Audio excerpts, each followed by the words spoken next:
Welcome to Midweek Politics. I'm David Pakman. Please visit our website, midweekpolitics.com, and sign up for our weekly newsletter. A couple of new stations to tell you about. WPVM in Asheville, North Carolina is airing the radio show, and we're glad to be on there. Asheville's kind of an interesting place, and we know some people there. We even have a friend whose parents recently moved there, Lewis, and it seems like I've never been there. Seems like an interesting place to live. I guess. I don't know. Also, a couple of new TV stations, Access 15 in Clinton, South Carolina, and Woburn Public Media Center in Woburn, Mass. I think it's Woburn, right? I know a lot of people who aren't from Massachusetts say Woburn, but I guess it's Woburn. I don't think I've ever heard anyone say it, actually. Well, Woburn, Mass, we're glad to be on at the Public Media Center there. Harry Reid getting himself into a bunch of trouble. And not with anything he said recently. During Barack Obama's presidential campaign in 2008, Harry Reid said that Barack Obama would have an advantage in the campaign due to being a light-skinned black person instead of a dark-skinned black person. But the controversial part is that he has no Negro dialect unless he wants to have one, except for when he chooses to have it. And I've gotten into a bunch of discussions with people about this over the last couple of days. The analysis is actually spot on, is it not? Which is that there is a situation in the U.S. where given all African Americans, a lighter-skinned African American who does not have what Harry Reid is trying to describe as a Negro dialect is going to have an easier time being elected. The analysis is spot on, but Harry Reid should not be using the term Negro. I think that's really the bottom line, is it not? Well, I guess so, yeah. Poor choice of words. It's like if somebody has a great analysis about the plight of the Jewish people, but in that analysis, they use the word kike.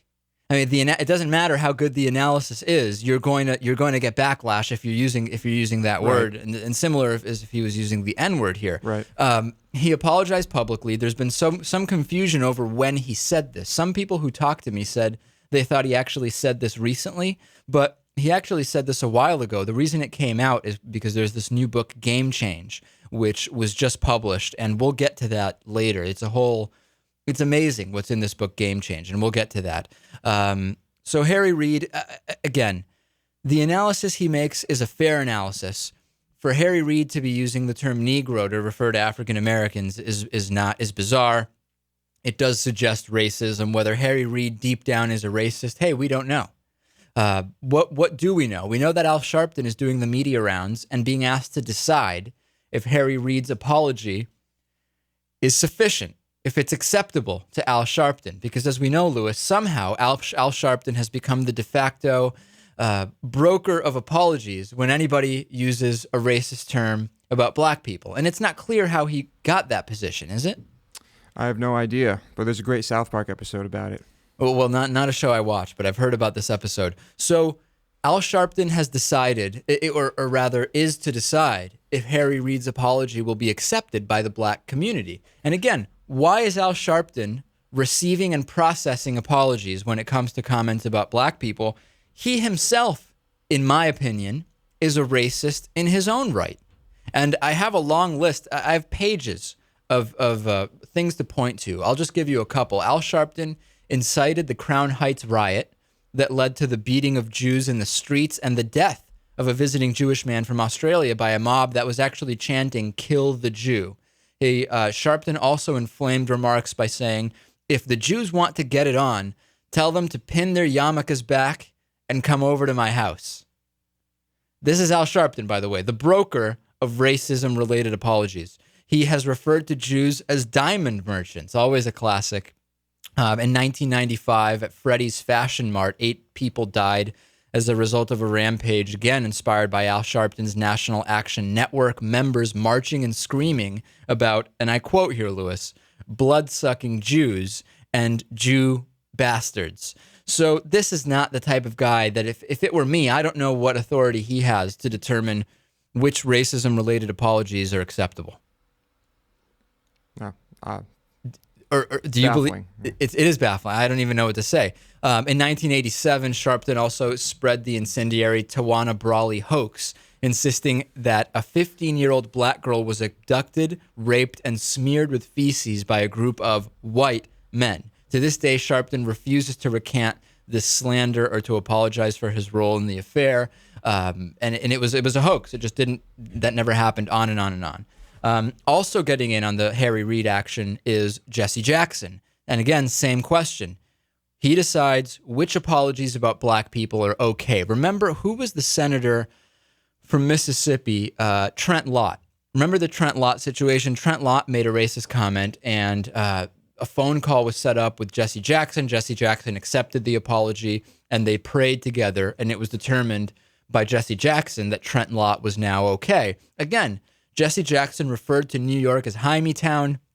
He said Richard Nixon wasn't sensitive to poor people in the U.S. because, and this is a quote, 4 out of 5 of Nixon's advisors are German Jews, and their priorities are in Europe and Asia. Jackson has claimed that he has, quote, grown out of anti-Semitism. He grew out of it. Of course, he was already 30 and 40 when he was an anti-Semite, if you believe this, but he has grown out of it, or so he says. Bottom line, Lewis, Al Sharpton and Jesse Jackson are the last people anybody should be going to clear apologies when it comes to racism. Well, somehow they've become spokespeople for the black community. Self-appointed, I think, is the main thing. For the most part, yeah. I think if you ask Barack Obama, I don't think there was an election. There was certainly no election, and we know Jesse Jackson himself hasn't fared particularly well in real elections. Fake elections, maybe.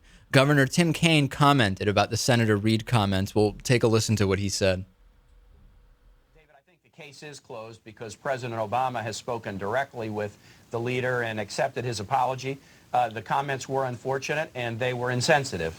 They were in the context of praising the senator and acknowledging that the senator could be a great president, but they were still insensitive. I think Senator Reid stepped up, acknowledged that they were wrong, apologized to the president. He's accepted the apology, and we're moving on. Oh, yeah, there's a big double standard here. Okay, so Tim Kaine saying that this is a done deal. It's not clear whether it really is a done deal or not. Michael Steele saying that this is a double standard with racist comments, depending on whether it's a conservative or a liberal making the comment, which is I'm actually interested in this because we know that there are double standards in terms of who can say what and what the reaction is. Let's take a listen to what RNC Chairman Michael Steele said. Oh, yeah, there's a big double standard here. And the thing about it that's interesting is that when Democrats get caught saying racist things, an apology is enough. If that had been Mitch McConnell saying that about an African-American candidate for president of the United States, trust me, this chairman and the DNC would be screaming for its head, very much as they were with Trent Lott. And the reality of it is racism and racist conversations have no place today in America. Okay. Over the last year, Michael Steele has all but completely gone off the deep end with his various comments. There is somewhat of a double standard with racist comments, but I think the double standard is coming from both parties, meaning the double standard is held by members of both sides of the political spectrum, depending on whether it's someone on their side or on the other side who makes the comments. I don't know that it's as one-sided as Michael Steele is saying. Democrats will always be more critical of racist comments by Republicans and vice versa, right? I mean, just like with anything else. Any chance to point out, one of your opponents doing wrong.